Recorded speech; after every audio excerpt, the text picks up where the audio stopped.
kẹ́yìn yà wá pé ẹ máa káàárọ̀ àkóbójú ọjọ́ ṣe rí o àtúnkàbọ̀ sórí Koikimedia, bringing the world closer to your doorsteps. A kú weekend, mo hope pé gbogbo ara la sùn dáadáa, la jí dáadáa. Ẹ jọ̀ọ́ bí ẹ ṣe ń wọlé, ẹ ti bá wa máa pín program wa Yoruba self-determination campaign. Òun náà la ṣe wà lórí ẹ̀.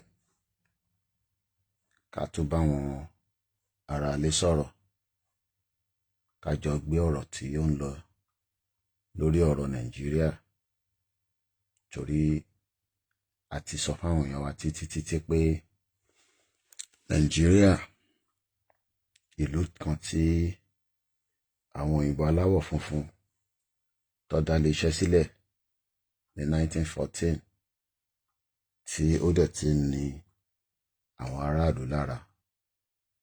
Àmọ́ ọ̀pọ̀lọpọ̀ àwọn èèyàn tí gbàgbọ́ látara irọ́ tí àwọn olóṣèlú tó ń gbé kalẹ̀ fún wọn pé Nàìjíríà ńkọ́ ó sì máa ní ìlọsíwájú.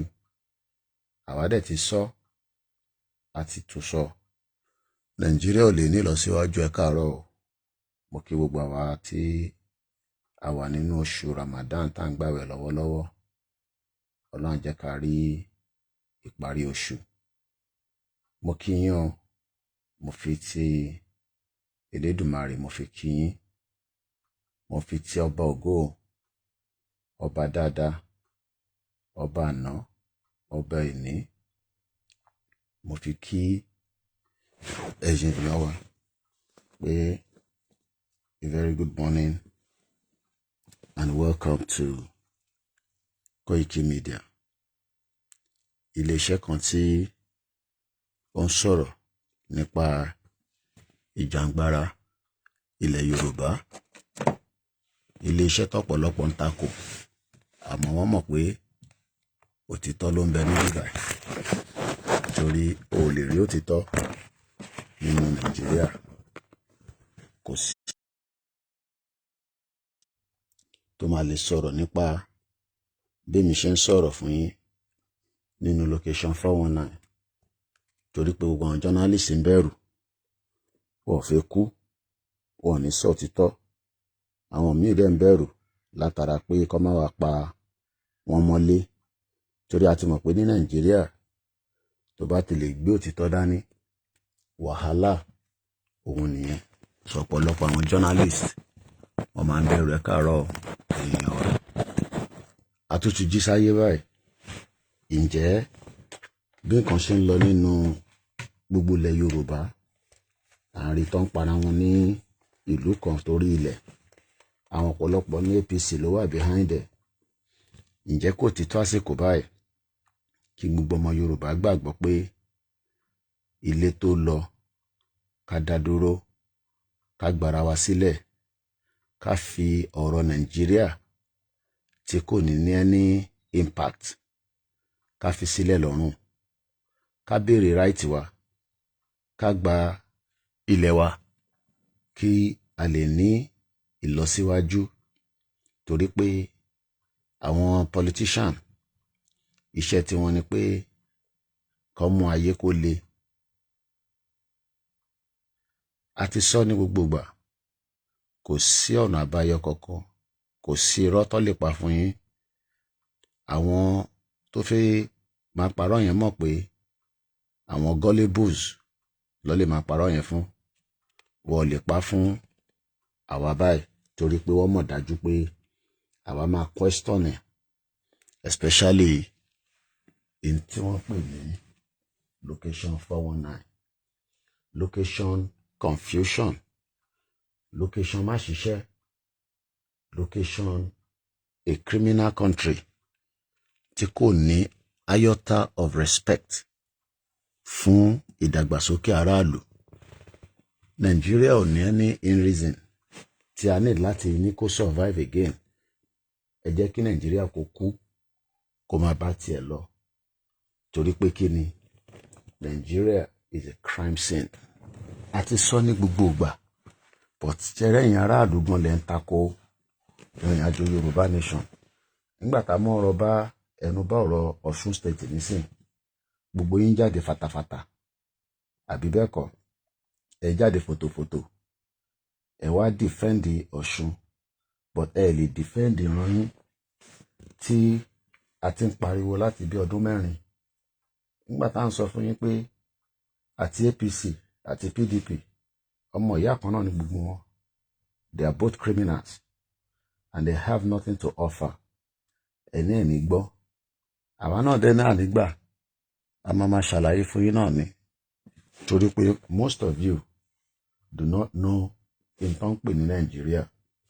Tẹ́ bá mọ̀ nǹkan pè ní Nàìjíríà ni, ẹ máa sá fún Nàìjíríà, torí Nàìjíríà is not worth dying for. But duty tàwa ni láti continue láti máa update yín bí nǹkan ṣe ń lọ lójoojúmọ́ lórí ọ̀rọ̀ ìdí pàtàkì, ìdí kókó, ìdí tí kò lẹ́yọ kan ju pé ọ̀rọ̀ election kan ló kàn nísìn, but ẹ̀yin aráàlú náà lẹ lọ ń dìbò fún wọn, so ẹ̀yin aráàlú náà lẹ máa fara gbá ọ̀ǹtì tí orí yín máa pé, tẹ́ máa padà wá sílé, tí gbogbo wájọ máa mú ara wa ní òṣùṣù ọwọ̀, ká máa sọ pé enough is enough. But ẹ bá ń tako àwa tá à ń pariwo Yorùbá nation, tẹ́ máa sọ pé Yorùbá nation ti Sunday Igboho, Yorùbá nation ti Baba Akintoye, then ẹ gbọ́dọ̀ accept fate yín. Ẹ máa accept fate yín bẹ́ẹ̀ ni nínú jungle, torí pé a sọ fún gbogbo yín látọdún 4 pé wọ́n design Nàìjíríà pé kó wá ṣiṣẹ́. Àwọn òyìnbó tó kó wa papọ̀ for a selfish reason ni. So tí wọ́n tí a sọ fún ní 4 years ago tó jẹ́ ọmọ Ọ̀ṣun state tó ṣe wà ń lament nísìn pé APC ò láìkí Adeleke, ṣé wọ́n mọ̀ yẹn tẹ́lẹ̀ ni? Ṣé àṣẹmáṣọ yẹn fún wọn ni pé o lè ní gbogbo wọn? So responsibility ti ẹni yẹn láti follow in táwa ń sọ láti joy. Kí ni nǹkan tá à ń sọ? Nigeria is not designed to work. It's as simple as that. Kò sí nǹkan tó lè sọ, kò sí nǹkan tó lè ṣe. Àwọn tí wọ́n kó wa papọ̀, wọ́n mọ̀ pé tó bá jẹ́ kí wọ́n fi wá sílẹ̀ gẹ́gẹ́ bí ìran ọmọ aládé ta jẹ́, ìlọsíwájú máa wà, a máa ṣoríire. But they're not gonna do that. But àti sọ fún yín títí, àti fi kọrin, àti fi sọ̀rọ̀, àti fi ṣe program, àti sọ many things látọdún 4 lọ́rọ̀ campaign Yorùbá nation. Ìjẹ́ wọ́n dá sí nígbà tá à ń sọ pé kí Yorùbá kó dá dúró, àbò wà lára àwọn tó ń takò. So responsibility ti ẹni yẹn, because nígbà tá à ń sọ pé kí Yorùbá kó dá dúró, ẹ̀yin kan takò náà, ẹ̀ ń takò, ẹni yẹn ẹ máa lọ dìbò fún Adeleke, ẹ máa dìbò fún Tinubu, ẹ máa dìbò fún this. So ẹ̀yin lẹ máa face consequence tó ń ṣẹlẹ̀ nísìn, because fault yín ni pẹ́yìn lẹ lọ ń dìbò fáwọn àwọn criminal politicians, àwọn politicians tí wọn ní anything láti offer. So ẹ̀yin lẹ máa fara gbá ìtọ́jú. Ẹ wò ló nísìn, gbogbo èèyàn sá kúrò nílùú, wọn ní community méjì ló ń jà, ẹ̀wọ̀n ló ń jà torí ilẹ̀. Gbogbo eléyìí tàbá ní gọ́ọ̀mẹ̀ntì Yorùbá á ní bó ṣe máa settle gbogbo àwọn land dispute. Kò síbi tí kò sí land dispute, bó ṣe wá dá kí ìlú méjì máa para wọn. Wọ́n ní torí pé bí Adeleke àbí Tinubu rádà ó fẹ́ gbé ọ̀rọ̀ kí ló ń pè wá kí ni mo tẹ́ fi sọ náà, ó fẹ́ gbé state of emergency wá sí inú Ọ̀ṣun state. Ìyẹn ni Adeleke ṣe ní Tinubu ṣe ń ṣe gbogbo tó ń ṣe lọ́wọ́lọ́wọ́ yìí. So iṣẹ́ tèmi ni pé tẹ bá ti para yín, bó bá ṣe wù mí ni mo ṣe máa report ẹ̀. Problem tèmi nìyẹn, kò ń ṣe problem tiyín, torí pé mo sọ fún yín ní 4 years ago pé èyí tá máa fi para wa àwọn olóṣèlú ló yẹ kẹ́ kọjú ìjà sí. Bẹ́ẹ̀ bá pa wọ́n kò tí pọ̀ jù, torí àwọn náà ti pa yín títí wọ́n ṣí bọ́dà sílẹ̀, àwọn terrorist wọlé, oríṣiríṣi ìṣẹ̀lẹ̀ ń lọ lójoojúmọ́. Àwọn nǹkan tá a gbọ́ rí láyé wa a bẹ̀rẹ̀ sí ń gbọ́, àbí? So tí wọ́n bá wá takú tí a sọ fún ẹ pé Nàìjíríà ò ṣiṣẹ́, tó wà lára àwọn tó ń takò, then you will face the consequence of such. So ẹ̀yin tí ẹ jẹ́ ọmọ Ọ̀ṣun state, mo kí yín, ẹ kú àfarati, ẹ kú àmúmọ́ra, bó ṣe máa lọ náà nìyẹn. Yorùbá nation, self-determination, òun ló lè gbà wálẹ̀, òun ló lè fún wa ní hope, òun ló lè fún wa ní ọ̀nà, òun ló lè fún wa ní faith pé àwa náà ní ìjọ kan gbogbo communion fight tó ń ṣẹlẹ̀ within these communities á ti wà resolve. But nígbà tẹ́ ẹ̀ bá ní government, níbo ni Tinubu ti fi ráyè tiyín nísìn láti fi wá yọ ọ̀rọ̀ ìjà tó ń lọ nínú Ọ̀ṣun state? Tinubu ò ní time. Ọmọ Tinubu nísìn bó ṣe máa pín rice káàkiri àti èlùbọ́ àti maggi fáwọn olórí burúkú northerners, òun ló ń ṣe lọ́wọ́lọ́wọ́ báyìí. So you will all have to blame yourself for giving room. No going back. Táwa ń sọ yẹn, ṣe rò pé àwa stupid nígbà tá à ń sọ pé no going back? Èyí tó yẹ kí gbogbo wa àtọ̀ṣun ni o àti state báyìí ni o, kí gbogbo wa ká fọwọ́ kún bàbá Kítóyè àti Ìgbòho ṣà àti YSDM àti gbogbo group láti lè gbára wa sílẹ̀. Ẹ máa sọ pé náà àfẹ́ yẹn o, bàbá Koiki, ìyẹn kọ́ la fẹ́ nísìnyí. Bí a ṣe máa ṣe election, that was when election was coming. Bá ṣe máa ṣe election, tá máa gbé Jagaban wọlé, ẹ ti gbé Jagaban wọlé nísìn, ẹ láti fara gbani. That is your problem. Ìyẹn ṣe problem tèmi mọ́, because we warned you all, we told you all, we gave you all the reason in this world pé self-determination in tán pè bẹ́ẹ̀ ni pé a máa ní country tiwa, a máa ṣe government tiwa. Government tẹ́ ń ṣe lọ́wọ́lọ́wọ́ nísìn, government pàdépàdé ni, government jìbìtì ni, government olè ni, government má jẹ́ kí ayé ọmọ Yorùbá dá, òun ni government tí wọ́n ràn lọ́wọ́lọ́wọ́ nísìn. Ìyẹn ò lè work, ìyẹn ò lè sọ́ọ̀tì gbogbo problem tí ó wà nílẹ̀. And a dẹ̀ ti sọ fáwọn èèyàn wa, ẹ wo Nàìjíríà nísìn, àwọn foreign investors wọ́n withdraw 450,000. Báwo lẹ ṣe expect kí investors wá invest nínú Ọ̀ṣun níbi tẹ́ ti ń para yín? Ìbéèrè ni o, níbi tẹ́ ti ń para yín nísìn, investors á wá kówó wá, á dá iléeṣẹ́ sílẹ̀, ẹ wá bẹ̀rẹ̀ sí finá sí, ẹ jó mọ́lẹ̀. Àbòmọ̀ ètò tí tó mì pé láti kọ́ iléeṣẹ́ tí ìjọba lórí burúkú yín ò kọ́, ẹ̀yin kan wá jó iléeṣẹ́ yẹn nígbà tí investors bá wá sí irú Ìfọ̀n àti Ìlóbù. Mo pè mo pronounce dáadáa láàárọ̀ yìí. Ẹ jẹ́ ká jọ fọwọ́ kún ká ṣe Yorùbá nation.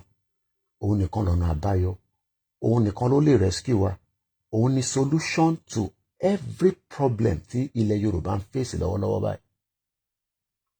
The only solution tó kù nísìn òun ni pé let us all rally round and demand our right to self-determine. Anything short of that, a máa ṣe election la máa fi sort it out. Lè fi election defeat àwọn olórí burúkú politician. They are always 5 steps ahead.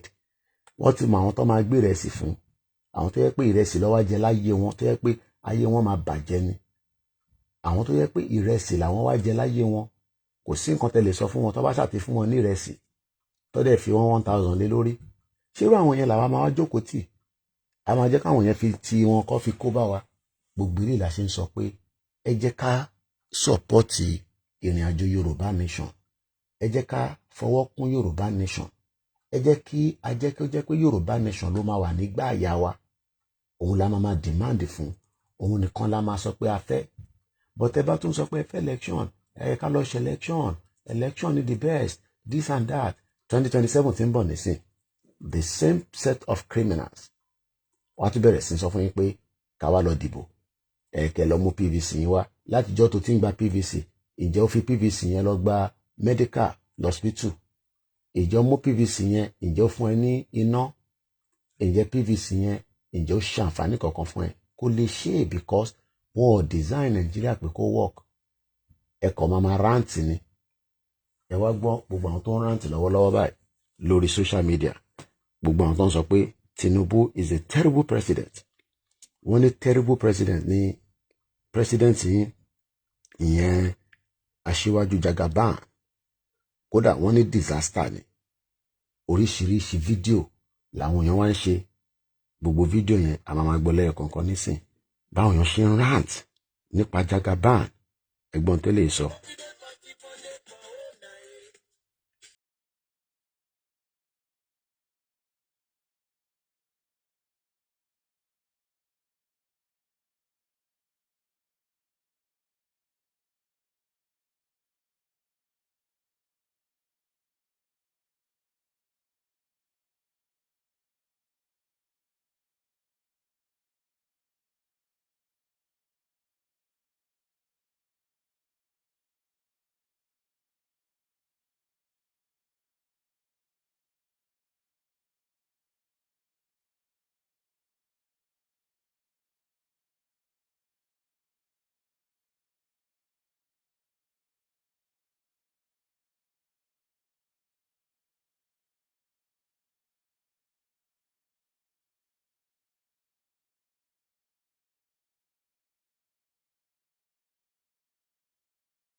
So now, ìyẹn ti lọ bẹ́ẹ̀ ẹja gbọ́ the next person yìí. Àwọn tí wọ́n rant, àwọn tó ń sọ pé Tinubu, you are a disaster. Tinubu, you are a terrible president. Àwa dẹ̀ sọ fún Tinubu pé ó dáa, má jẹ́ kán máa bú ẹ mọ́ lórí social media. Divide Nigeria. Kólúkálukú máa lọ. To know that Tinubu is just not only a terrible man. Tinubu is a thief, a criminal, a certificate forger, a drug baron, a drug dealer. Tinubu forfeited $450,000 in the United States for restitution of his drug trafficking. Tinubu has no friends in Nigeria. Tinubu went to a school that was not in existence when he submitted his result to INEC. Tinubu has no classmates in the world. There is nobody that knows Tinubu from anywhere. Tinubu does not come from any village in Nigeria. Yoruba land. Despite the fact he claims to be a Yoruba man. Tinubu is the worst president Nigeria has ever had. Somebody said it and they are threatening the lady. And this is what Nigeria has become in these recent years. When you speak up for yourself, they come for you. When you talk about the illness of the country, they send military. This is what they do in Nigeria. It's not far-fetched from what this girl is saying. This lady's life may be under threatening or under threat because she has said what she's not supposed to say. This is just how they do in Nigeria. But yet they were insulting Trump. People said a lot of unspeakable things about Trump before he became the president of the United States of America. And nothing happened to him. Even as he's seated, so many people are still doing, going on rampage to make funny videos about Trump. And, it doesn't concern him. What Trump always says, American first. When with Nigeria, said Nigerian first. And all they do is to threaten, to, buy, to cause harm to their citizens. Tinubu is not a president. Tinubu is an illegitimate illegitimate criminal president that came through the back door, trying to make himself relevant and force himself to the Nigerian. A criminal. Now look at it. Láwọn Igbo yẹn bá ṣe máa ń bínú nìyẹn, àwọn máa ń tara gidi ni. Up to today, it has never been implemented. Why? Because you are in a corrupt system. And nobody's checkmating all these people because Tinubu is a very corrupt man. He came through the back door. So when you want to speak about me, I will open your own file. That is what is happening in Nigeria. Everybody should get this right. We are not here to sugarcoat words. Now you are threatening a young girl that is concerned about her well-being, that wants to live like a human being. This is what they know how to do in Nigeria. Nothing else. I'm telling you the truth. Nigeria is a very corrupt country. And let me tell you people one thing before I, move on with what I'm saying. That the kidnap of Mazen and the can will completely destroy Nigeria. I'm telling you the truth. It will destroy Nigeria totally. And they are begging I can't beg people to release Nigeria. We will bring Nigeria to their knees. It's not a threat. Okay, no, Mama Boy. I'm a Biafra. Like with Finland, Gondola, Mumele, and Biafra Lile. People have come to beg you. Monarchs has come to talk to I think I'm destroy Nigeria. Àwọn ìjọ náà tí náà máa destroy Nigeria ni ẹ sọ fún Tinubu kó divide Nigeria kó olúkálùkù máa lọ. Ṣẹ́gbọ́ ó ti ní war làwọn máa fún yín so ogun tó sì ń lọ ní two community tẹ́ ń sọ pé Koiki shut up community méjì ló ń jà ṣẹ́yìn mọ̀ pé community méjì bá ń jà ó máa ta bá gbogbo community tó kù l'Ọ̀ṣun state ẹ̀yin ò mọ̀ tán pè lógun community méjì ń jà ẹni kì í shut up mo ní ogun wà nínú Ọ̀ṣun state àwọn èèyàn ní pé ibì kan nìkan ló ti kí ló dé tó stop ẹ̀ àwọn kan wá sọ fún mi láàárọ̀ pé Mr. Koiki ó dà ń pé Tinubu ló wà behind ẹ̀ ó dà ń pé Tinubu ló fẹ́ declare state of emergency l'Ọ̀ṣun state so ẹ jẹ́ ká tó lọ gbé ẹlòmíì àwọn tó ń rant làwọn eléyìí o gbogbo wọn kàn rant ni ẹja gbélé àwọn èèyàn rant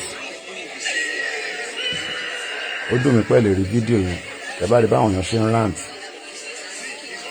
wọ́n rant ni gbogbo àwọn eléyìí nísìnyí wọ́n rant ni ẹja gbọ́n tẹ́lẹ̀ náà sọ.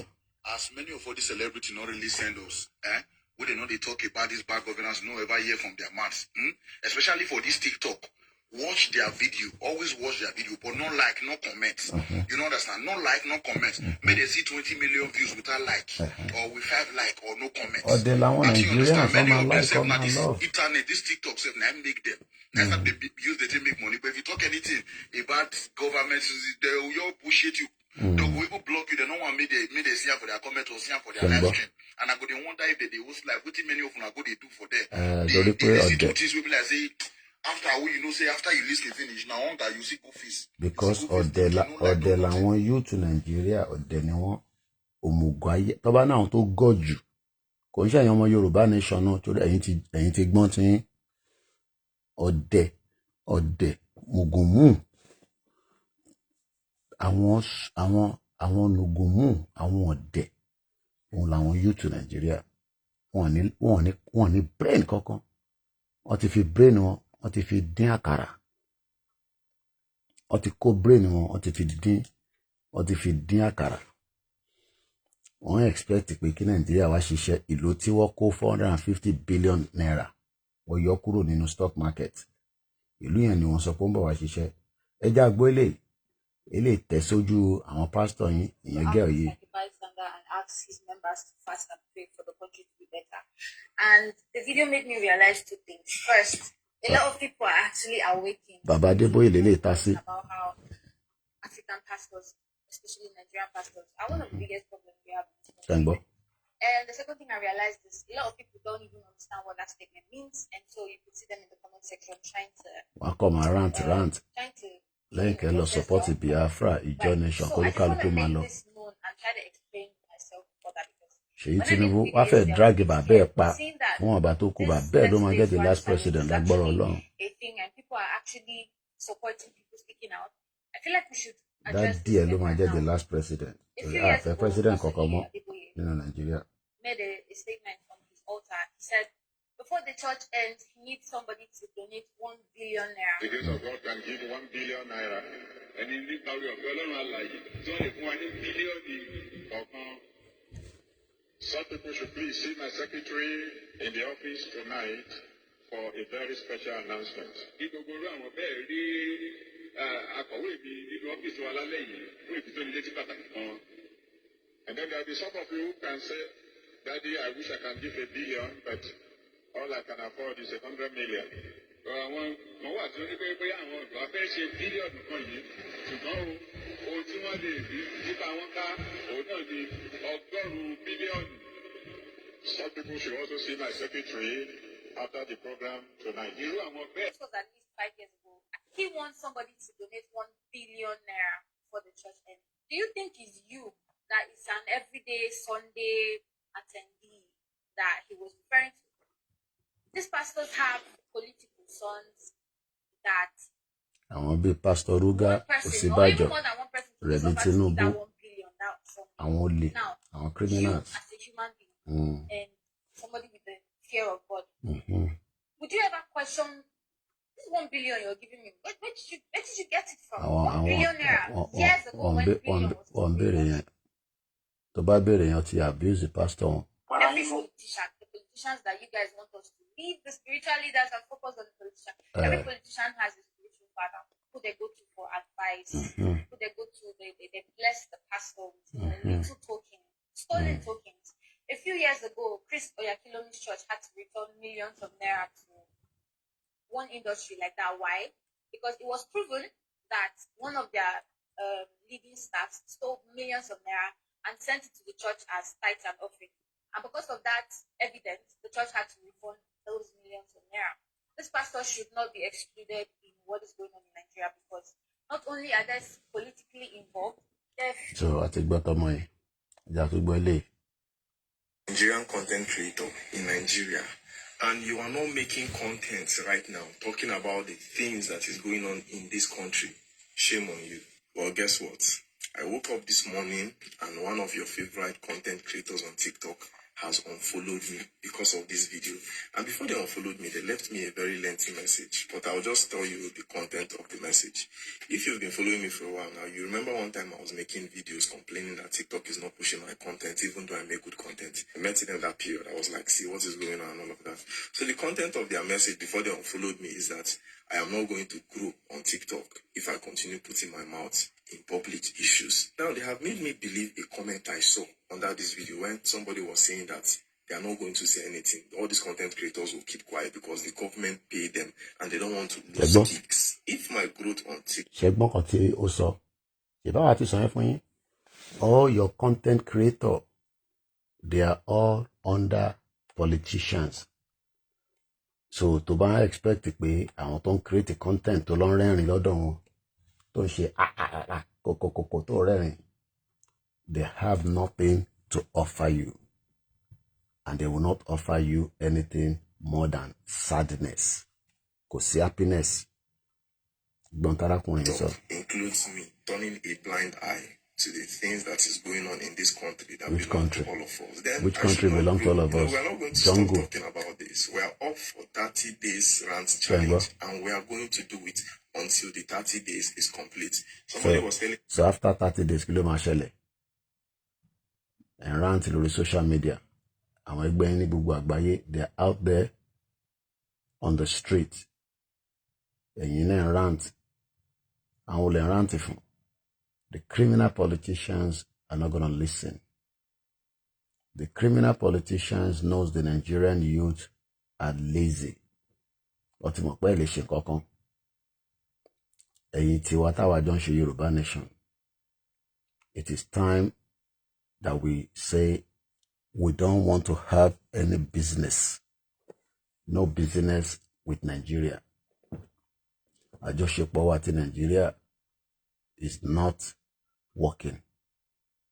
Kódà is a disaster to mankind. Ẹ jẹ́ ká jẹ́ kí Nigeria kó lọ. Ẹ jẹ́ ká fi ìlú yìí sílẹ̀. Let's allow Nigeria to dissolve itself. Tó bá dẹ̀ náà wọ́n dissolve ààrẹ, let's help it to dissolve it. Create the awareness and tell everybody that needs to know that this country is not working, that this country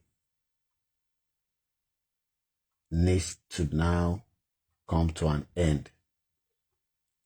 the marriage is not working. Mokenyawa, good morning and happy weekend. As we start the day again, our Nishamiji, about the Jilaro, can create a content Yoruba nation for you. Bon, could like it, bon, could not like it. About to create a in company digital footprint. O lè lọ níjọ́ kan lórí social media kó má gbọ́ pé arákùnrin kan tó ń pè ní Koikimedia kò lè má ṣe sọ̀rọ̀ Yorùbá nation ní tó jẹ́ lógún nìyẹn. So tó bá jẹ́ ní tó wá ń takò, ìbéèrè ni pé kí ló ń takò fún? Ṣé mi ló yẹ kó máa takò àbáwọn olóṣèlú yín tó fìyà jẹ yín? Ṣé mi ni mo fìyà jẹ yín? Ṣé mi ni mo ń fi ìyà jẹ yín? Àwọn tó ń fìyà jẹ yín lẹ kẹ́ máa takò. Àwọn tí wọ́n mú àwọn ọba wa, tí Fúlàní pa ọba lójú ayé wa. Àwa Yorùbá ò dẹ̀ lọ bá wọn jà. Àwa múra wa, à ń bára wa jà. À ń para wa ní ìfọ́n àti ìlòbù. Ṣé ìyẹn mú sense kankan dání? Instead of us to fight the common enemy, we are there fighting each other. Why are we fighting each other? Kí la fẹ́ gain látara pé à ń bára wa jà? Àwọn kábíyèsí ní àwọn dákẹ́ lọ ṣóṣó. Àwọn ṣe bí tí wọ́n gbọ́n tó ń lọ. Ọ̀ní ọ̀fífẹ́ olè náà wọ́n mọ́ tó ń lọ ní ìlú bò. Ǹjẹ́ wọ́n bá wọn dá sí? And all this is going on. And we are meant to be in one country. And when you talk, the gullible ones will say, no. Koiki ò lè má sọ̀rọ̀ bẹ́ẹ̀ yẹn o. Mo kẹ́yìn wa lẹ́ẹ̀kan ṣe káàárọ̀. Mr. Adewale ni the only language Nigerian government understand is Gbasgbos. And that's a fact. Kò sílùú kan ẹ lọ wo mo ń gbọ́ news àwọn ọmọ Israel.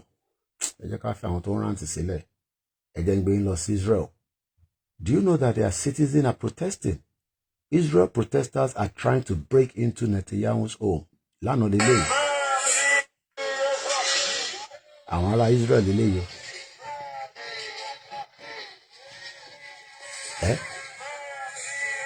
Àwọn ará Israel wọ́n protest against the prime minister wọn Netanyahu. Wọ́n níyàn burúkú ni. Àwa wá ń jókòó à ń fold hands wa. Fáwa tá à ń múra sílẹ̀ fún ìrìn àjò night vigil wa. Ẹ jẹ́ ká túbọ̀ máa múra yẹn sílẹ̀ dáadáa. Ẹ máa dé bá wa láyọ̀ ni. Láìpẹ́ láì jìnnà. Àwọn ará Israel wọ́n protest against the government wọn. Because ìlú tí kò bá ti ṣe the right thing, the people will protest. Àtayébáyé nìyẹn. Ẹ̀wẹ̀ nísìn 2 days ago lélẹ̀. Tel Aviv last night, Israel protesters were calling for an immediate permanent ceasefire, the release of all prisoners, an end to Zionism, and freedom for Palestinians. They stood in solidarity with the Palestinians.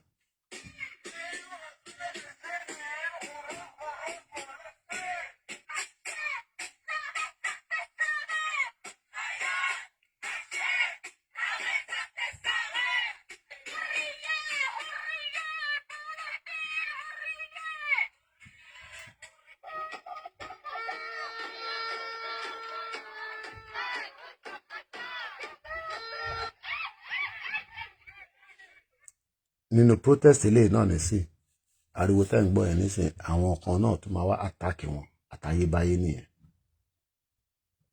The protesters yẹn ti pẹ́ 2024 nìyẹn náà àníìdí tó jẹ́ current one.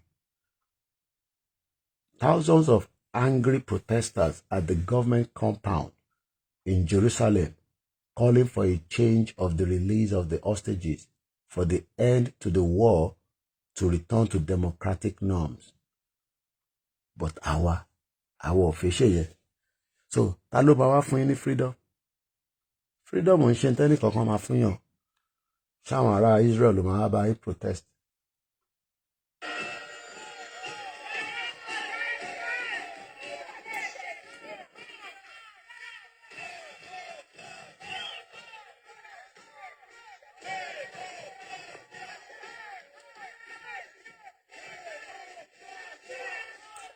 So we must continue to demand a peaceful Yoruba exit from Nigeria. That is our first demand. But ìbéèrè nísìn ni pé bí election tó ṣe fẹ́ wá nísìn ẹ̀tútù ráwọn ọmọ Yorùbá kan wọ́n ní we know how to do politics. Politics láyé wọn. Politics tó ń ṣe láti how many years kò gbé wọn. They are doing the same politics that has not give them any reason for them to say, politics can't show you. This is what it has done within our community. They are doing politics that is not working. When I want to politics, and every time tabaso fún politics it ain't she. Politics is batamala ten she. What has it done for you? Nothing. Kò ní any impact. Kò ṣiṣẹ́ kankan fún wọn. Kò fún wọn ní any hope in life. How can people be saying that we are doing politics and your life is not in good shape? You should politics more. That is not politics. And these are the reasons why we are saying it is time that our demands and our rights láti lè máa gba country tiwa òun nìkan ni the solution right now. But as usual, you will always get some of our gullible ones. They will argue blindly. Ẹlòmíì àtẹ a máa sọ nǹkan míì àwọn wọ́ndà pé ṣé ní làákàyè. This country failed every citizen. Látijọ́ tí wọ́n ti dá iléeṣẹ́ Nàìjíríà sílẹ̀ láti 1960. Gbogbo àwọn parents wa, àwọn tó ti kú ni, àwọn tó wà láyé ni. Nigeria literally failed every one of them. And we are now demanding that what is the solution? Wọ́n ní England versus Nigeria. Mo wò ní o. Football. England versus, this was 2023. England versus Nigeria. England is part of one country nínú United Kingdom. Whereas Nigeria is country of many nations. Àwọn ìjọ náà dẹ̀ ti dìde wọ́n náà wọ́n ṣe Nigeria mọ́. Wọ́n náà àjọṣepọ̀ àwọn àti Nigeria kò lọ déédéé mọ́. Wọ́n náà fi dá dúró, àwọn fẹ́ gba country wọn. Àwọn fẹ́ gba independent country tí wọn. Àwọn fẹ́ ní kankan ṣe pẹ̀lú jungle mọ́. Movie wo nìyẹn? Movie wo lẹ sọ̀rọ̀ ẹ̀, Mr. Muhyiddin? Ṣé The Last Sniper? Mo rántí movie time sọ. Ẹ bá rán mi létí. I talk about a lot of movie. Chief Sunday Igboho send the article kan sí mi lánàá nípa emergency rule ìjọ to meet and decide an options for self-determination. Ṣé ipò yà wọ́n lára? So àwọn ará ìjọ nísìn wọ́n ti realize pé wọ́n ti wà marginalized. Tinubu yọ the governor kúrò. Ṣé rárá tá à ń sọ náà nìyẹn? Gbogbo bá ṣe pariwo títí fáwọn èèyàn wa pé ẹ follow backup channel wa. Èèyàn 3 péré ló wà lórí ẹ̀ lẹ́sìn. Àwọn tó kù adé sọ pé ẹ Koiki ò sí live because wọ́n dúró kí live wa kó jáde lórí WD. But tó bá jẹ́ pé àwọn èèyàn wa ń follow wa bá ṣe ní kó follow wa ni. Ó jẹ́ kí èrò wà lórí backup Koikimedia channel. But our people are very difficult people. They don't listen. Tábà wá live náà lórí Facebook, ẹni tó wà lórí Facebook àjókòó pa síbí á ní Koiki ò sí live. Àdẹ̀tí wà live nísìn more than 32 minutes. Àríyàn kankan kó wá gbọ́n kan tá à ń sọ nísìn because wọ́n sì ń dúró pé kí a ṣe live yẹn lórí àwọn YouTube channel tó kù. Ara tá à ń sọ náà nìyẹn. We have to àwa ń deliver message lójoojúmọ́. Láti àná apariwo ẹ lọ follow backup channel wa. Tó bá yẹ pé àwọn èèyàn follow ẹ̀ dáadáa, gbogbo àwọn tó ń tẹ̀lé wa, tẹ́ bá yẹ pé follow ẹ̀ dáadáa, bí ṣe wà live nísìnyí, ó yẹ ká rí àwọn èèyàn lórí ẹ̀. So we continue doing our little best anyway, so and we cannot stop until tá máa fi délẹ̀ lérí lágbára Ọlọ́run. Torí ìyẹn ni àṣeyọrí. Wọ́n dẹ̀ rẹ̀ tí ó bá parí iṣẹ́ ló ṣàṣeyọrí. Èmi dẹ̀ fẹ́ ṣàṣeyọrí nínú nǹkan tèmi gbé dání, because mo fẹ́ kó orúkọ tèmi náà wà nínú ìwé ìtàn pé nígbà tí wọ́n ń jàjà pé kí Yorùbá dá dúró, Koikimedia náà fi gbogbo ara, ó fi gbogbo ọkàn, ó fi ṣe.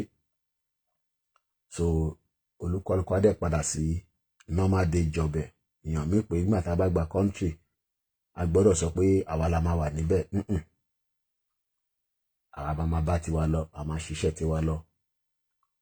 A dẹ̀ máa monitor pé country yẹn ó ń work.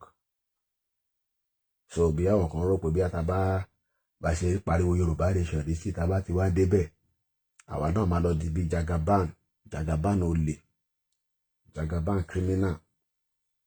It doesn't work like that. Everybody, camera can be used because it is being used.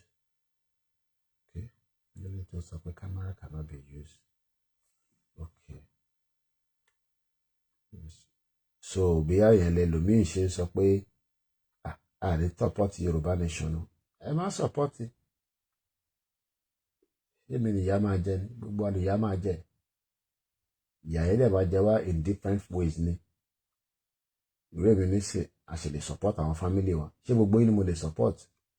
Ṣé gbogbo yín ni mo máa fún lówó ní Nàìjíríà nígbà tí mo ń ṣe Dàróṣà àbí MK Abíọ́lá àbí Ọ̀tẹ̀dọ́lá, àwọn tó wà lọ́wọ́ wọn? Àwọn tá a bá lè fún náà ni. Kò lè ṣe gbogbo yẹn la máa lè fún. We can only do the little we can do. But tá a bá ní country, government ló máa take care gbogbo wa. Government ló máa implement policy. Government ló máa create the enabling environment tí ẹni máa para yín ní Ìfọ̀n àti Ìlóbù bẹ́ẹ̀ ṣe ń para yín yẹn. Because nísìn tí yàn bá wá dá iléeṣẹ́ sílẹ̀ nísìn, ẹ̀kọ́ finá sí iléeṣẹ́ yẹn nísìn, ta ló máa wá take responsibility nígbà tí ẹ bá ti finá sí? It makes sense now. Wọ́n níjà yẹn ti ń lọ for a very long time, and the tí resolution sí kó stop. Gbogbo ilé làwa ṣe ń sọ pé this can no longer be viable. This can no longer be workable. Let everybody return back and have their own independent country. But irọ́, àwọn èèyàn fẹ́ yẹn. Everybody wants a corrupt system. A system that is not working. A system that was deliberately designed. I don't think some of you understand what it means to say that Nigeria was deliberately designed by the British to fail. What design Nigeria pé kó failing? Àwọn design Nigeria pé kó work fẹ́mi àti yín.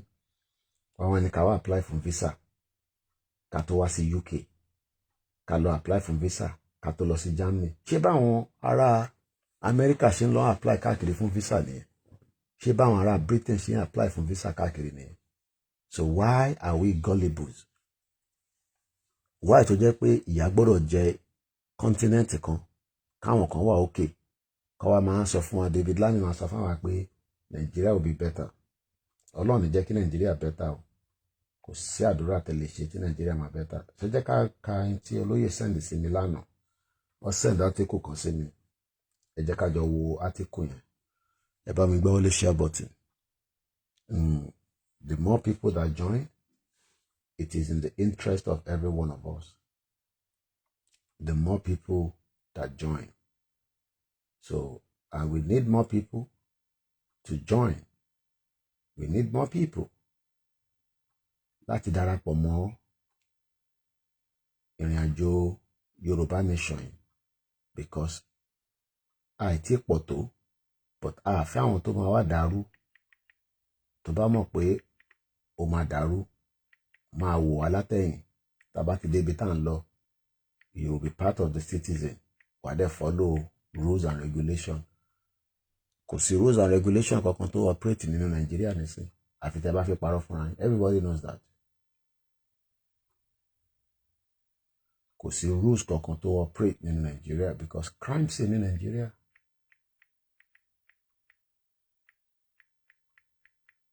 Ìlú tó bá dẹ̀ ti jẹ́ crime scene bó ṣe máa rí nìyẹn.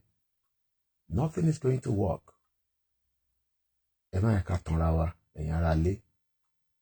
Let us leave this mess country alone. Let everybody go back. Let everybody return back to the way we are.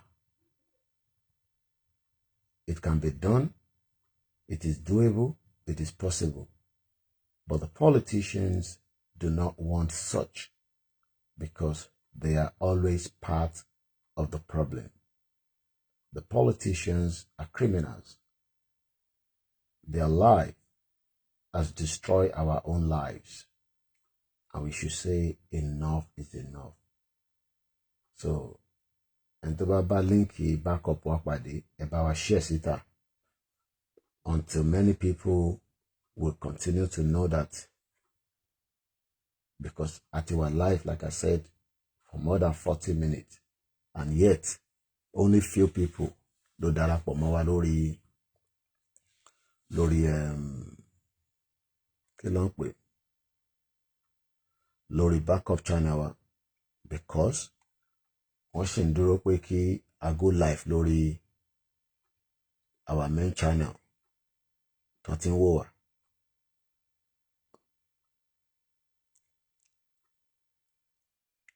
So a máa encourage ara wa náà ni. Ìtawà dẹ̀ ń sọ níbí báyìí, ọ̀rọ̀ tó ṣe pàtàkì tó wà important ni. Òun ló fi ń pè ní self-determination under the leadership of Professor Adebanji Akintoye. Gbogbo ẹ̀yin tí ẹ máa àtàkì platform àtàbá ti post nǹkan kan. Problem tí yín máa nìyẹn, kò ṣe problem tèmi. Ayé tèmi sì bẹ́tà ju ayé yín lọ. Èmi lẹ̀kọ́ ni mo dá problem sí yín lọ́rùn. Government yín òun ló create the bad enabling environment. Títí tí yín ò ṣiṣẹ́, ẹ lómi, ẹ níná. Nothing seems to work and nothing will ever work. Kò sí ọ̀nà àbáyọ kankan. Kò sí bẹ́ẹ̀ ṣe lè ṣe. Kò lè work. Because wọ́n fẹ́ jẹ́ kó work. Because wọ́n mọ̀ pé tó bá ti work, ìwọ náà ni ò ní wà worried. So wọ́n fẹ́ jẹ́ kó work. So ìdídá ṣe ń sọ fáwọn èèyàn wa pé let's leave this Okokomaiko country and return back bí Ọlọ́run ṣe dáràn Yorùbá. Ọọ̀ni of Ifẹ̀ ò fẹ́ sọ̀rọ̀ Yorùbá nation torí pé wọ́n sì yẹn support Tinubu. Kò pọ̀ jù náà tí Ọọ̀ni of Ifẹ̀ bá sọ pé Yorùbá people lè lọ, but Ọọ̀ni náà dákẹ́. Wọ́n náà wọ́n ń wo bó ṣe ń lọ, báwo ló ṣe fẹ́ lọ. Ọọ̀ni ní responsibility as one of our traditional rulers láti lè mention fún gbogbo èèyàn pé ìran Yorùbá fẹ́ dá dúró. But he himself is keeping quiet. He doesn't want to talk about it. Because, as many have said, Tinubu ló fi Ọọ̀ni síbẹ̀. I don't know how true that is. And this is the reason why it has been wonder pé ṣé kò sí respect fún àwọn ọba mọ́ ni. Àwọn kan ní àwọn ọba ò ní àṣẹ kankan mọ́. Àwọn politicians ti gbàṣẹ kúrò lọ́wọ́ wọn. And all this is not good as we continue to ask all these questions. Mo ń bọ̀ mo ṣe máa ka in táwọn ìjọ sọ o. Mo ṣe ń pín program mi lọ́wọ́. Ṣé tó bá lè bá mi náà pín, ẹ bá mi pín. Ọ̀fẹ́ ni pínpín. Ẹ sọ fáwọn èèyàn pé Koiki wà live. Kó wá darapọ̀ mọ́ wa, kó wá gbọ́n tá à ń sọ. ó máa ṣe everybody láǹfààní ni. Ṣé jẹ́ ká padà lọ sọ́dọ̀ átíkù tí olóyè Ìgbòho sẹ́ẹ̀dì sí mi bí ṣe sọ lẹ́ǹkan. Àwọn ìjọ náà ti faraya báyìí, wọn náà fẹ́ gba kọ́ńtírì tiwọn. Everybody ti faraya. Tó bá yá gbogbo wa a béèrè fún right wa.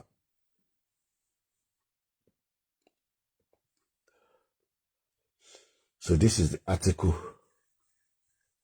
Emergency rule. Ìjọ to meet, decide on options for self-determination. INC President. On Tuesday, declaration of a state of emergency in Rivers State by Jagaban, President Bola Tinubu, has rekindled the quest for self-determination by the Ijaw ethnic nationality in Niger Delta. Professor Benjamin Okaba, President of Ijaw National Congress, INC, the Ijaw Apex Social Cultural Group, also from Vanguard newspaper, for Ijaw people, we are not too happy because we see this as another slap on us.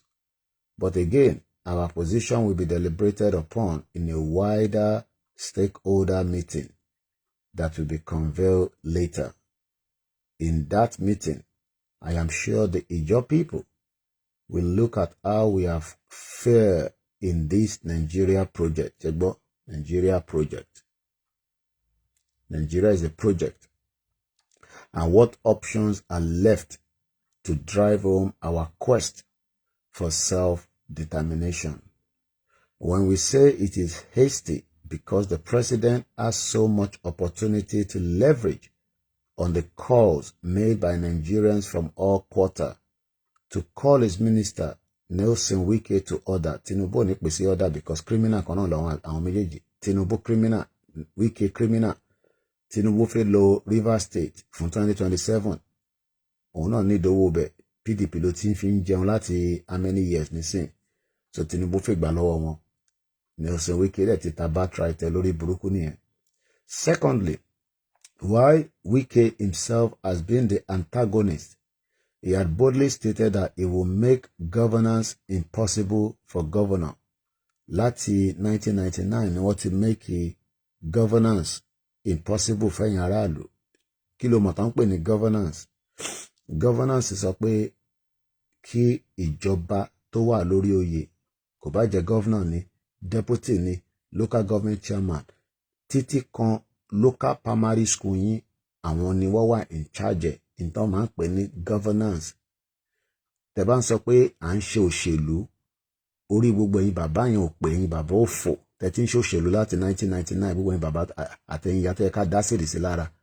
Òṣèlú tẹ́ ń ṣe táwọn grandchildren ni yóò ti lè lọ sí primary school ní 2025. Òṣèlú tẹ́ ń ṣe táwọn ọmọ kéékèèké tó ń tọwọ́ bọ̀ wọ́n nídìí ní gbogbo motor park. Òṣèlú tẹ́ ń ṣe tí ẹ lè hold the local government chairman. Òṣèlú tẹ́ ń ṣe tẹ́ máa report pé wọ́n pa yín. Tọ́lọ́pàá máa gbé yín lọ sí Àbújá. Ẹ̀yin bàbá òfò yẹn ẹ lè dá gbogbo wàhálà yìí lẹ́sìn wa lọ́rùn. Ẹ̀yin bàbá burúkú ó yẹ ká ti dá sídìí sí gbogbo yín lára kẹ́ ti kú dànù. Secondly, while Wike himself has been the antagonist, àti kàbẹ̀yẹ lẹ́ǹkan. Okay, yeah. They had boldly stated that it will make governance impossible for the governor. Kò ń ṣe inú Rivers State nìkan ni kò ti sí governance. Bẹ́ẹ̀ bá lọ sí Lagos State, kò sí governance. Because sí governance bá wà ní èmi ara nǹkan lọ́wọ́ ọmọ Igbo, and I'm sure it's the same thing, but ọwọ́ Igbo láti rajà tara. Arajà 350,000 naira.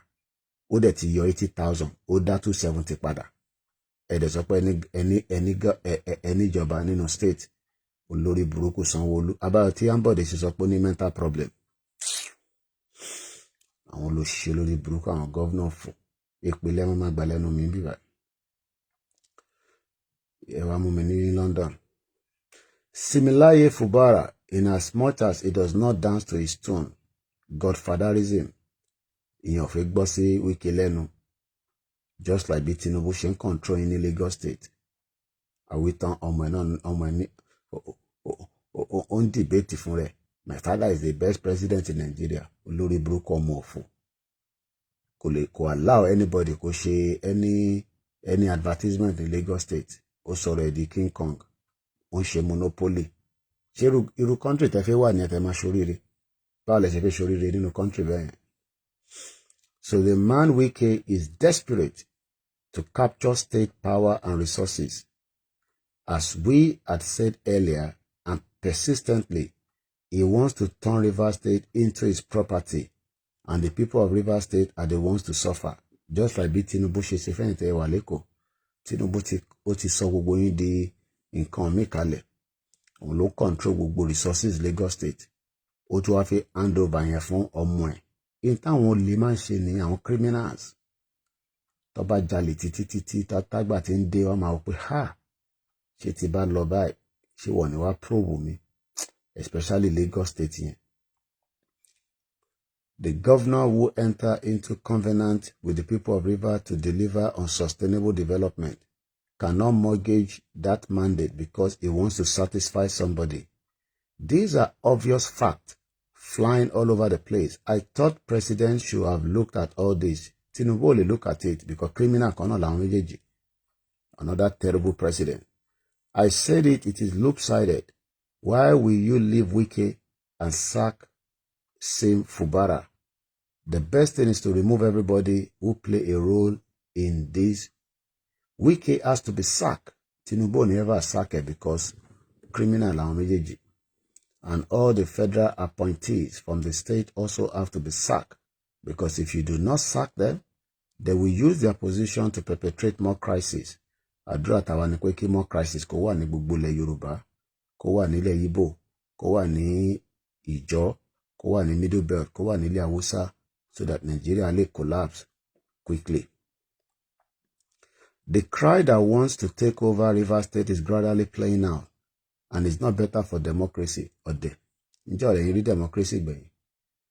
Democracy will never work in Nigeria because democracy was not and will never work because kò sẹ́ni kankan tẹ́ máa hold accountable. The other issue in this state of emergency is that we have seen right from the beginning that the declaration was one of the options. Wike was looking at it.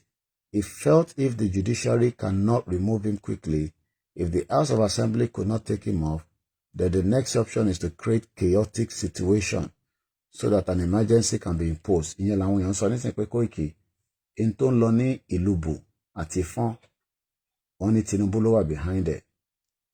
Olórí burúkú Tinubu kẹ̀rì bó ṣe máa destabilize the state kan tó máa create emergency rule síbẹ̀ tó máa pè ní state of emergency. Gbogbo ilé ìlà ṣe ń sọ fẹ́yìn yẹn wa. Àwọn ò lè jókòó ti rakatia yìí. Let us allow Nigeria to dissolve. Tó bá dissolve, we have more option. Ilẹ̀ Yorùbá tóbi, 60 million people. A ṣe gbogbo nǹkan tá fẹ́ ṣe within the context of our own. A ní need anybody. A ní láti lọ bẹ̀ anybody kí a tó decide bá ṣe fẹ́ run country wa. A ní láti lo ọmọ Igbo ká tó fẹ́ run ilẹ̀ Yorùbá. Ìwọ nìkan ló máa jẹ́ ọmọ Yorùbá tó máa wà ní governance. A ní ọmọ Igbo kankan kó máa wá darapọ̀ mọ́ wa tó máa mú àmúlùmálà. A ní ọmọ Hausa, a ní Fúlàní. Local government ọmọ Yorùbá ló máa wà níbẹ̀. Yàtọ̀ sí ọmọ Igbo tí ó bá fẹ́ Yorùbá tó dẹ̀ ti go through immigration bó ṣe rí nílùú ìníyẹn. Tó bá ti go through immigration, yes, ó máa ní right, but ó tún wá ní àwọn position tó lè ṣiṣẹ́ dà. Kò ń ṣe everywhere ló máa fún ẹ ní àyè pé láti ṣiṣẹ́ bó ṣe wà nìyẹn. Ẹ̀yin èèyàn wa, ẹjá dìde, ẹjá jà fún ìran yìí, ẹjá gbára wa sílẹ̀. Bó ṣe ń tà wá lára nílùú òyìnbó, ẹ jẹ́ kó tà yín náà lára nílé. Àwa kúkú wà òkè, ìyà ò jẹ wá, ebi ò pa wá o. But ọ̀pọ̀lọpọ̀ ẹ̀yin nísìn, you are all living in fear. Ìyẹn máa jí láàárọ̀, àwọn pé kí ni ìyàwó mi máa jẹ, kí láwọn ọmọ máa jẹ, bí mi ò bá tẹ̀ jẹun. Gbogbo ilẹ̀ níṣẹ́ tó dá lọ́wọ́, ẹ ní oko, ẹ lè lọ dá oko. Gbogbo businesses yìí ti fold up, ìjọba ò rí ti yín rò. owó lápò òun ni gbogbo yín ń lò lọ́wọ́lọ́wọ́ báyìí. Mà ṣe o, àwa ọmọ ìrànládé, àwọn yẹn wọ́n lọ ń gba easy bite phone, wọ́n fìyà jẹ yín. Àwọn tó lówó, àwọn yẹn wọ́n ti mọ weak point yín. Owó tó tówó, wọ́n fẹ́ lómi ní just 10,000. A dúpẹ́ títí àwọn tó yẹ ká máa control millions of dollars, kájọ máa ṣòwò, kájọ ṣoríire. Kí n sọ pé Mr. Martins, ẹ sáré bá mi send $1 million. Ó láwọn kankan tí mo rí ní bíbá ìkísà báwọn ọmọ sí mi tèmi ṣe ń ṣe nígbà táwọn tó ń travel káàkiri nìyẹn. $100,000 wọ́n máa wá sílé wa, wọ́n máa wá gbà. Kò ń ṣe pé ó sọ fún mi àwọn aka dọ́là in the 80s. Alájà ṣẹ́yìn ò tí travel nísìn, ṣe ní dọ́là nílé ní ó dà pé mo ṣì níbi $30,000. Ó yá màá rán yàn wá kó wá gbà. Wọ́n ti rán àwọn ọmọ ọ̀dọ́ wọn wá, àwọn èèyàn ti délé wa láàárọ̀, because woman máa travel nírọ̀lẹ́, àfi kó tó dé láti ibi tó ń lọ a ti dáwó yẹn padà.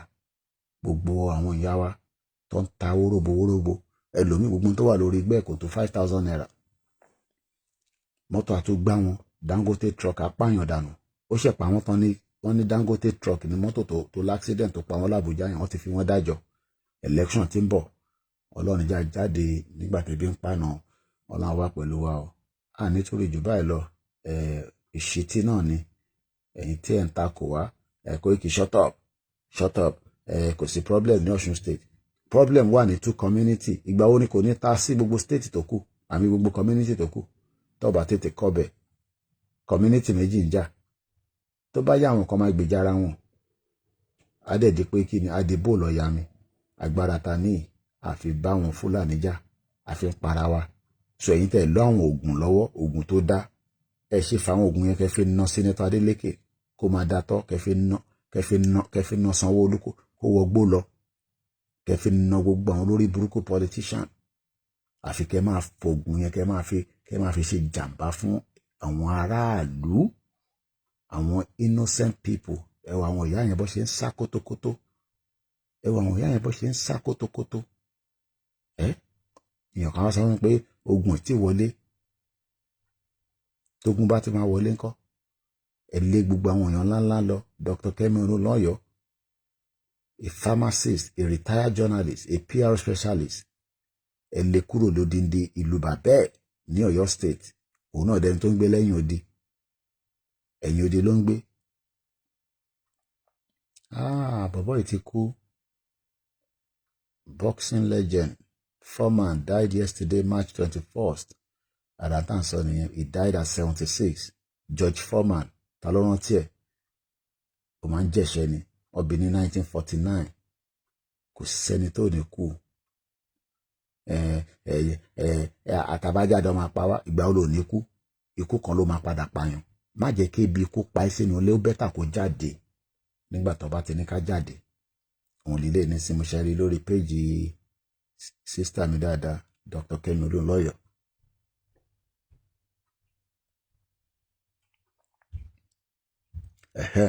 Mr. Muide ni Mr. Koiki. One community has even supported one already. Mo rí yẹn náà lánàá, wọ́n náà wọn ìrìn. Àwọn yẹn ti sọ pé àwọn nígbà ẹ lè máa pa àwọn ìlú bù. Káwá tún yá nísìn, another community náà tún support ìlú bù. Ó di community 4. Ẹ wá ń sọ fún mi pé state yẹn wà governable, pé kò sí wọ̀ níbẹ̀. George Foreman, Ọlọ́run fọ́run kẹ́, ó ti lọ nìyẹn. Kò dẹ̀ sí pé èèyàn kan kú ó padà wá. Fàbú ní gbogbo yẹn. Kò tí sẹ́ni tó kú tó padà wá tó wá sọ fún wa pé báyìí lòun ṣe rí. Ẹja kọ́kọ́ ṣe ilé ayé náà. A ní 4 minutes, 60 minutes náà ní broadcast yẹn. So ká kọ́kọ́ ṣe ilé ayé náà, ká demand for right wa. So stop disobedient. Most people die in their slept on their right side. Kemi Olúnlọ́yọ̀ doctor wa oríṣiríṣi ló máa ń sọ. Wọ́n ní coconut milk is linked to breast cancer. Some people apparently think I am practicing investigative journalism. 14 investigation requests by my ex demand. So funny. You all think I can just jump on investigation. You better find 10 million and hire someone who will take their case. They are public. Who pays the journalists? ara tá à ń sọ nìyẹn. Ta ló ń sanwó fèmí báyìí nísìn? Ẹ rò pé easy kíyàn kọ́ jíde kó jáde kó wá sọ̀rọ̀? Ta ló ń sanwó fún wa yàtọ̀ sáwọn tọ́lọ́run tó fi ń kẹ́ wa, tó ń fún wa ní support kéékèèké ta fi rọra manage ara wa pẹ̀lú àwọn tíìmù wa? Òun ni Kọ́mi Olólọ́yọ̀ ń sọ níbí báyìí nísìn. Who pays the journalist? Who hires the team? Bí ìlú bòyẹn nísìn tó bá jẹ́ pé ibi tó wà ní àgbé àwọn tíìmù wa nígbà tá tẹ̀ ní káwọn èèyàn kọ́ fún wa ní mọ́tò ká fi lọ sí kìtì àríyàn kan kó dá wa lóhùn. So tẹ bá fi para yín dọ́kẹ́ para yín tán ẹni tó bá kú a máa ṣayé. Problem ti yín nìyẹn, kò ṣe problem tèmi. So òun ló ń jẹ́ Kẹ́mi náà sọ níbí báyìí nísìn. Who pays the journalist? Ta ló sanwó journalist? Who hires the team? You better start learning that mainstream media doesn't investigate anything. 11 years wasted in Nigeria. Ó náà ti ya sá kúrò Nàìjíríà nìsan lọ́lọ́ mọ ìlú tó wà. A ní láti mọ ìlú tó wà ìwé kíbi tó bá wà. Òdìdí irú èèyàn báyìí. Tẹ bá mọ brain tó wà lórí Kẹ́mi Olólọ́yọ̀. Brain power. Bàbá is a mathematician. Gbogbo àwọn heroes wa. Ìbígbòho náà nìyẹn nísìn ẹ ti tì síta. Ẹjẹ́ ìfẹ́ tó lóye Ìgbòho ká fi parí program. Àfìgbà tẹ́ tì síta. Ẹ ṣáà ti tì síta ní ṣojú yín ti já. Ẹ wá ní Fúlàní pa yín. Ó kọ́ yẹ pé kò ń ṣọ̀rọ̀ tó dáa kí èèyàn máa sọ pé ó pẹ́ kí Fúlàní tó pa gbogbo yín dànù ni. Ọ̀rọ̀ burúkú ni, kò ń ṣọ̀rọ̀ tó dáa rárá.